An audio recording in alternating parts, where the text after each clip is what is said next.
Good afternoon, this is RFC Maki here with another flight report from Birds of Steel, played on Xbox 360. I've not had as many online games lately as I used to have because people just aren't playing as much, and also because I've moved to California where I'm on West Coast time, which means that if my East Coast friends are playing at midnight, it's only 9 o'clock for me. By the time I get on, my East Coast friends have mostly gone to sleep, so I'm not getting quite as many games as I used to. I set up online rooms and it's harder for me to find time to play.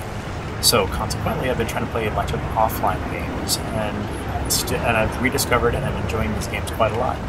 This particular mission is called Operation Bowery, which is an exciting mission in which it recreates fairly nicely a historical event in World War II, where in 1942, on May 9th, a set of British ships, actually American ships, sorry, included the USS Wasp, the aircraft carrier, delivered 60 or 70 Spitfires to the island of Malta to aid in its defense.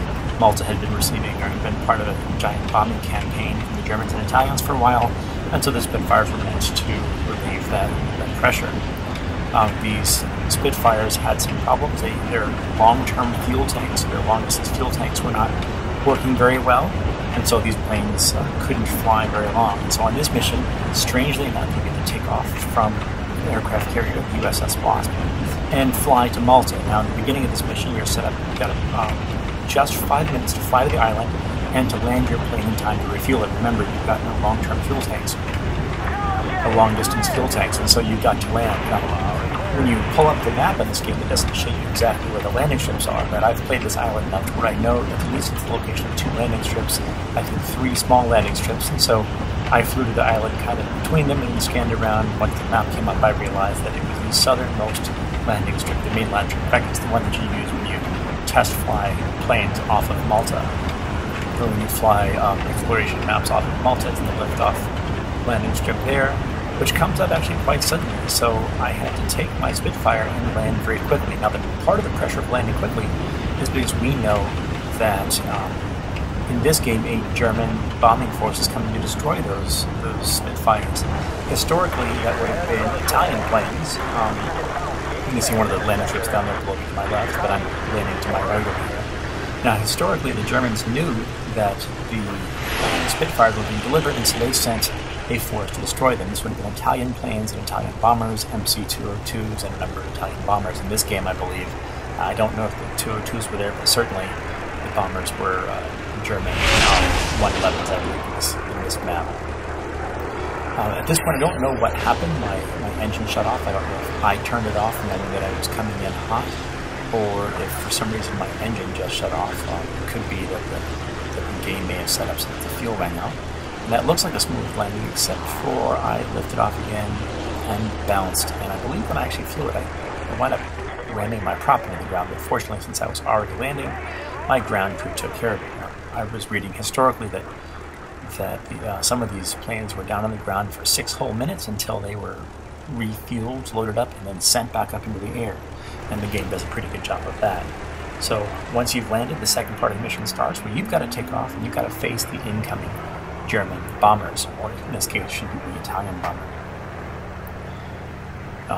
Often that's a problem because you've got to be able to climb quickly. Fortunately, Spitfires do climbing very, very well, and so in this game, it's not so bad to get off the ground and quickly try to find those bombers. They weren't on the map right away when I first pulled it up, so the idea is to take off and see if you can spot where they're coming in.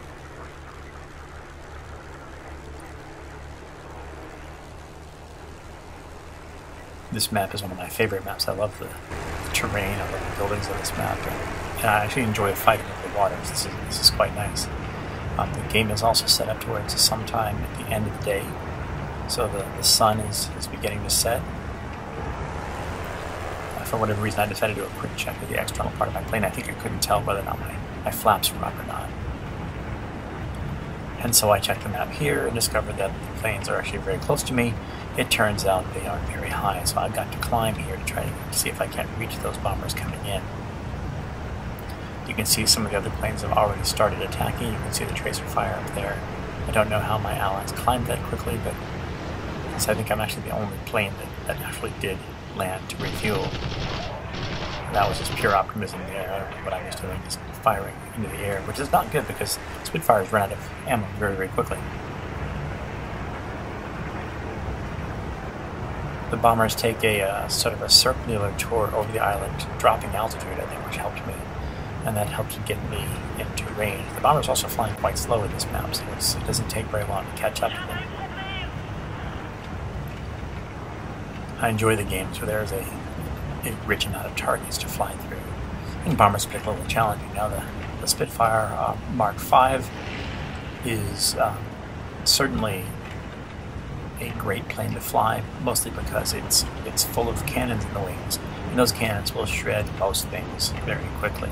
It runs out of fuel quickly, or it runs out of ammo quickly, but those cannons are there to shred and destroy bombers. I don't remember from the game how many bombers I was requested to shoot down, but you do have to deter the bombing run. And since when I fly in simulation mode with limited fuel and limited ammo, I knew that I was going to have to, I probably wasn't going to be able to complete the mission, or I was worried I wasn't going to be able to complete the mission because of the number of bombers that I needed to shoot down. Often the missions are very difficult to do because you will run out of ammo eventually.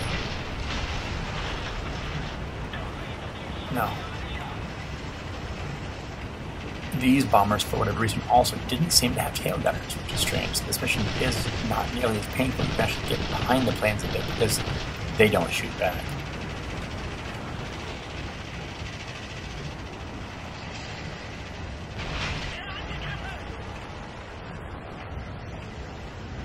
That's 3 planes down. Sometimes when you make a small adjustment, you completely miss the shot like that one. And I found that in bomber games, it's best to sort of move from the back of the crowd, keep progressing towards the front, don't slow down, don't sit too tightly, just keep shooting. Now, I don't know how I missed this plane over and over again, but I just couldn't seem to bring that one down. But keep going to the front and then turn around and come back to rest.